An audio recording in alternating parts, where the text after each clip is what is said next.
Subscribe करें study with professional classes को और प्रेस करें bell icon for new updated videos के लिए।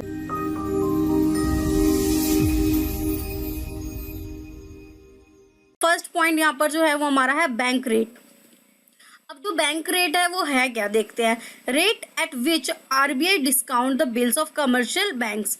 तो एक ऐसा रेट जिसमें जो है आरबीआई डिस्काउंट करती है जो कमर्शियल बैंक को। एक एग्जांपल के थ्रू हम यहाँ पर देखते हैं। तो देखो यहाँ पर जो है एक कंपनी है, ठीक है। इसने बैंक से बोला कि जो मुझे है वो 10 लाख रुपए दे दो इस बिल के बिहाफ पे। ये बिल्कुल बिल ऑफ एक्सचेंज की तरह है, ठीक है।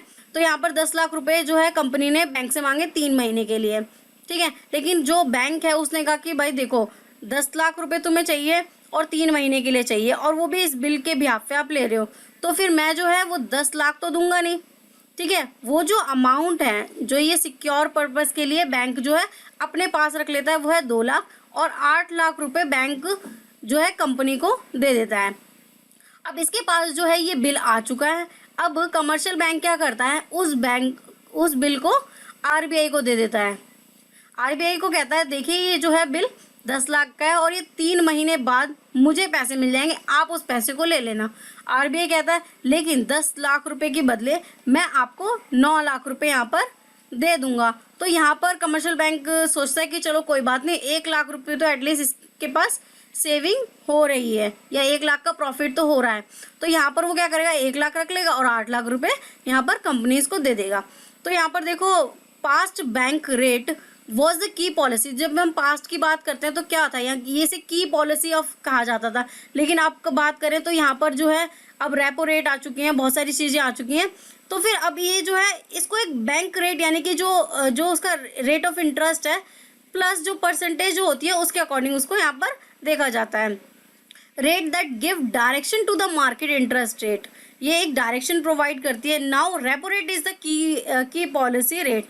अभी हम रेपो रेट को नेक्स्ट पॉइंट में हम डिस्कस करेंगे। तो पहले आप ये समझ लो कि पहले जो था बैंक रेट जो था वो बहुत ज़्यादा की पॉलिसी माना जाता था कि जो बैंक का इंटरेस्ट रेट है वही आगे चलेगा। लेकिन अब ऐसा नहीं है, रेपो रेट के अकॉर्डिंग बैंक डिसाइड करती है कि उसको क्या जो है वो देखना है, कितना इंटरेस्ट लेना है या देना है। तो BR now has 2 main purpose. तो इसके जो है बैंक रेट के 2 मेन पर्पस है। पहला है डिस्काउंट रेट, जो मैंने अभी आपको एग्जांपल के थ्रू समझाया। तो इसमें क्या होता है कि bank get bill of exchange and commercial papers rediscount at the rate of bank rate from RBI. तो जो इस रेट मिलता है उससे कम रेट पे वो आगे उसको दे देता है। अगर इसको और ज़्यादा पे मिलता तो ये और ज़्यादा दे देता। अगर सपोज आरबीआई से पूरा 10 लाख दे देता तो आगे वो 9 लाख रुपए दे देता। तो यहाँ पर कमर्शियल बैंक कैसे डिसाइड कर रहा है, through the RBI discount rate पर, ठीक है।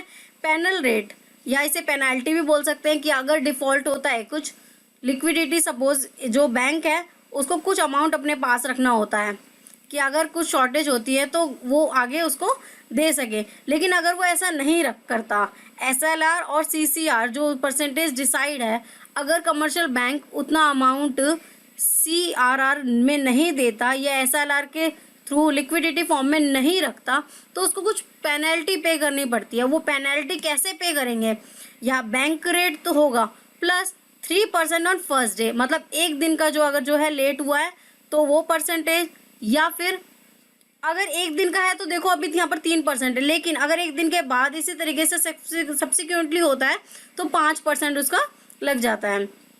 Bank rate equal to repo rate, अगर रेपो रेट प्लस परसेंटेज जो भी बैंक रेट का है, इसी तरीके से repo rate plus reserve repo rate plus 1% initially bank rate, ठीक है।